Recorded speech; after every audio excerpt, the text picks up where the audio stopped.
4च महिन्यापूर्वी लग्न झालेल्या पती पत्नीचा वडगाव नजीक भीषण अपघातामध्ये मृत्यू झालेला आहे।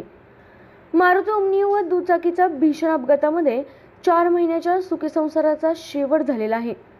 लग्नाला अवघे 4च महिने झालेले।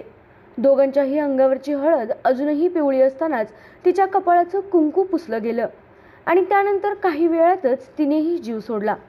ही घटना कुठल्या सिनेमातील नव्हे तर मान तालुक्यामध्ये प्रत्यक्षात घडली आहे।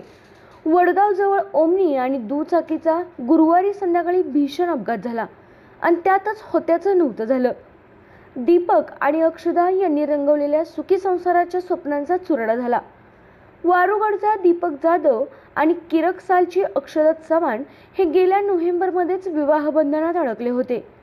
दोघंही सुखी संसाराची सोनेरी स्वप्न पाहत असतानाच हे अघटित घडलं आहे।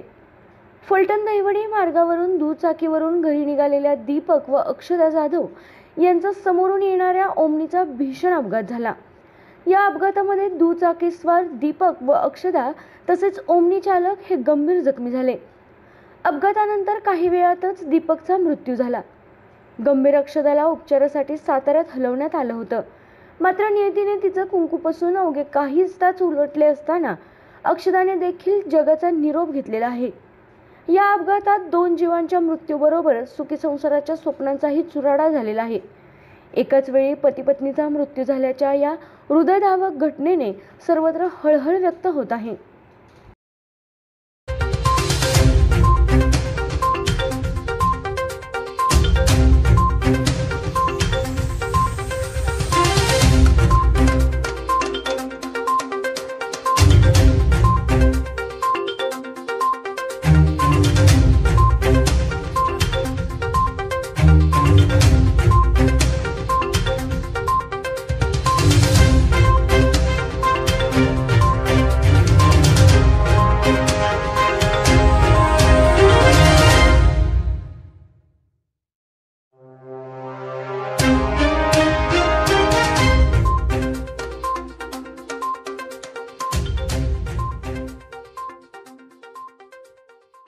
आपल्या तालुक्यातील जिल्ह्यातील बातम्या सर्वप्रथम पाहण्यासाठी आजच सातारा न्यूजला YouTube चॅनलवर सबस्क्राइब करा, लाईक करा, शेअर करा आणि बेल आयकॉन प्रेस करायला विसरू नका।